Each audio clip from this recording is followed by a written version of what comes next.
We knew that if we waited one more day, Benghazi, a city nearly the size of Charlotte, could suffer a massacre that would have reverberated across the region and stained the conscience of the world.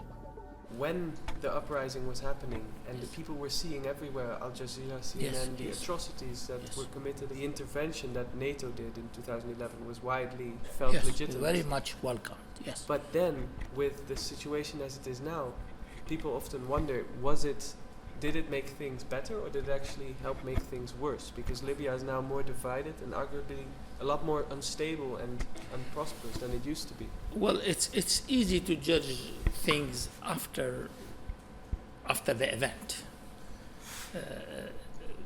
What would have happened in Libya if the international community did not intervene could have been even much worse what we are having now.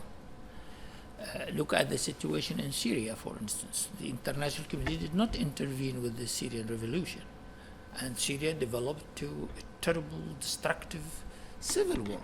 It's not better than Libya. The same could have happened in Libya. At least Libya enjoyed 2 years of semi-stability, and we had elections, and we still have hope to resolve this. But in the meantime, we cannot forget what happened in Syria because of the non-intervention. So I don't judge the intervention as a mistake. I think at the time they have saved lives by preventing the Gaddafi forces from invading Benghazi and by preventing Gaddafi forces of destructing Misrata. Maybe they should have, or the mistake was not to complete the job. I think half a job is a terrible mistake. Libya did not need, at the time, thousands and thousands of heavy weaponry. And I can recall that when NATO was hitting the arms depots of Gaddafi, they were hitting just some of them and leaving the rest.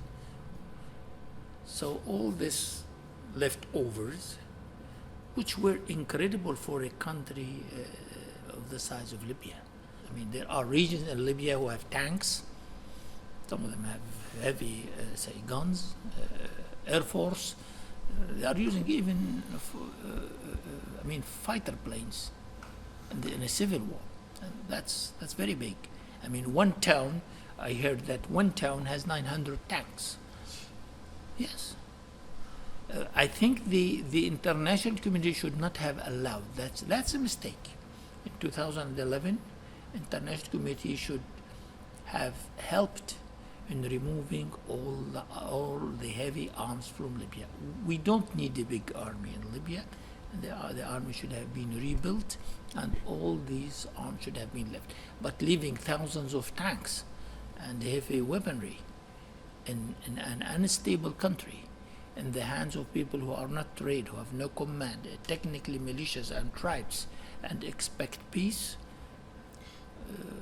would have been, a silly act. If Libya was without those weapons, the competition would have been political. They wouldn't have fought with knives. It would have been political.